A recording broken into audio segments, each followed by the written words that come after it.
Good morning, students. Today again here we are with our next chapter, that is wildlife in a city. See, as the name shows, wildlife, it is a environmental writing. Means in this chapter we will read so many water bodies, so many animals, plants, how they are working, their nature, everything we have read in this chapter. This is written by Ashish Kothari. As the name shows, he is an Indian writer.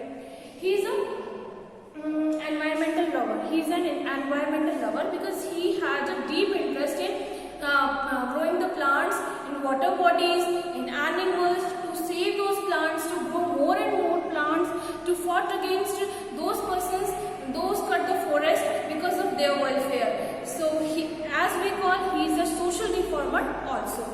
And he had once joined a group called Vriksha. This group is famous for forest, to growing more and more plants. This group is famous for that protection of forest, protection of trees, protection of animals.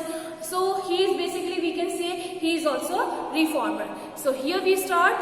Some explanations I have written here, but some I will explain you in between the chapter. Some is also there, some are also there in your pink box. Okay, let us start. It was dark outside and I couldn't see much from the window. Means the time was at night because it was dark outside, and where the poet, that author was, he was not able to see anything from by the window. I had just moved into a new house in Pune that evening. Means it was the new house of the author, and he just shifted that house, and that evening was very dark. Was not able to see anything out from the window. There was a disturbing cacophony. Cacophony is like a disturbing sound. So emerging from the dark. Emerging. What is the meaning of emerging? Emerging means coming from somewhere. I can hear that cacophony, but I was not able to see what was there out of my window. It sounded like hundreds of badly tuned radios cracking away. It just simply sounded like hundreds of radios together, just they on that radios, and it's a disturbing sound. It was a disturbing sound to me. I was only in the morning that I began to solve my mystery. Then that night I was waiting for the morning, that in morning I'll solve my mystery, that what is the sound and what was the sound from coming from where. There below in my balcony was a small pond. Yes, now I'll get it. What is the sound there? There was a small pond. I realized it must be home to many animals. They woke up only at night. Then I realized that sound which I heard last night, that sound is coming from this pond. Those animals which woke up only at night. We know that some animals are woke up at night and in the daytime, in morning time, because of the fear of the humans or something, they hid themselves under the water. Over the next year, means in this full year, throughout the full year, I watched the pond transform through the season. I had seen many colors of this pond. In this full year, through this full year, I had seen so many colors, so many seasons, so I was amazed. In summer, the area looked dry and lifeless. In summer season, the area was full without any life, without any sound, lifeless it seems. But come monsoon, the life burst out like an orchestra. As we can see, that in monsoon, every plant, every creeper, climber, animals, birds are so happy. Even we are so happy in monsoon. Also in that small pond, the animals, that water bodies, that aquatic plants, everything was simply like they are bursting. Bursting means sudden activity.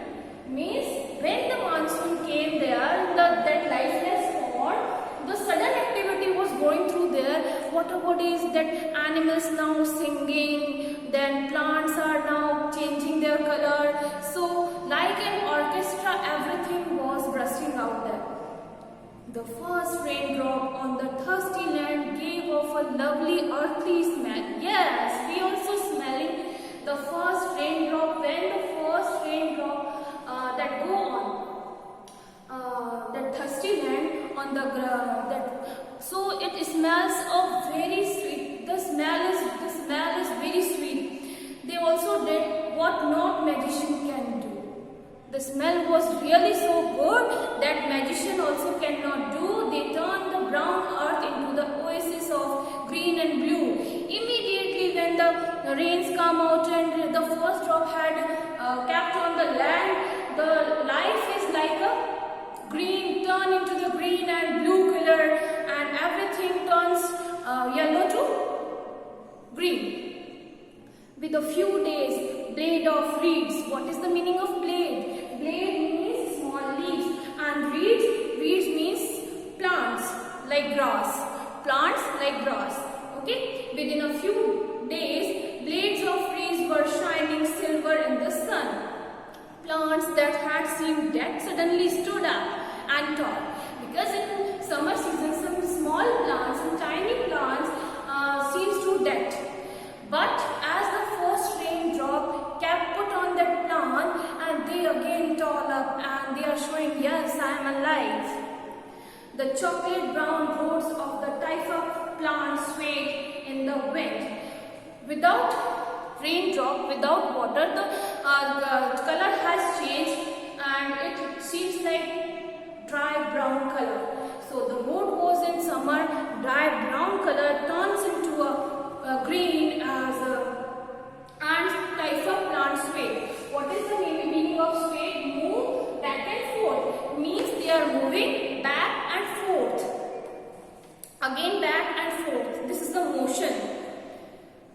In the wind, flowers from nearby trees drifted everywhere.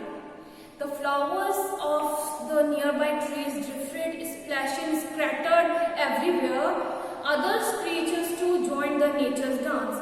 Brilliant blue kingfisher waited patiently on the branches, suddenly swooping down to catch the fish with a splash. Baya weaver, birds and scaly-breasted munis picked up the reeds for their necks. Now the activity of the water bodies has arises. How? Now the baya, that one also bird is here. That munis. Munis is a kind of bird like a baya, and they are calling a weaver birds. They just catch the small leaves and they are making the beautiful necks by these leaves. So they are calling the weaver birds, and they again do their work, just collecting that small leaves and making their beautiful nest. So it was so awesome to see all these things. In the water, I noticed, I means the writer here. In the water, I noticed some rocks shining in the sun. I was thinking, in the water, that some rocks are shining there. But with my binocular, I focused them. But I focused them with my binoculars. What I found? I found that it was astonished. It was surprising that there were the turtles. Yes, not the rocks, there were the turtles. And then I saw the movement under the water, because that turtles were moving. So I recognized it was not any rock, it was a turtle.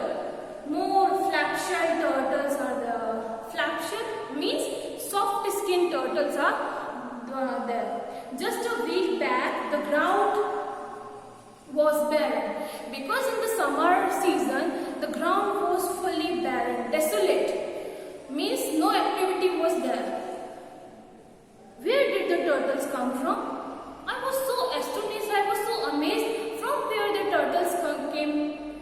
I learned from a book that they slept under the ground during the dry summer. Then I recognized the thing, then I remembered the thing. Once I had read in a book these flapshell turtles in the summer season that slept under the water. Now it is the monsoon season, so they again burst out and waited for the pond to fill up again. In the honor, I started calling the flapshell pond. That's why I named that pond, that small pond, flapshell pond.